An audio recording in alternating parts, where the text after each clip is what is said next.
សំ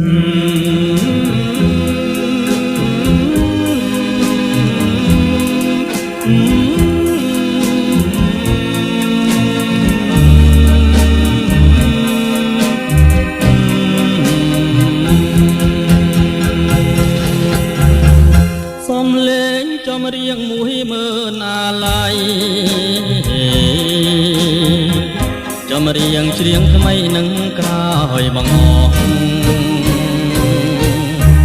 ចំរៀងអ្នកក្រ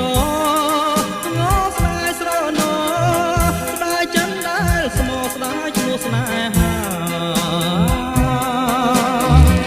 ចំរៀងសោកស្ដាយคล้ายជាពរជ័យជាចំណងដៃដល់ថ្ងៃរៀបការ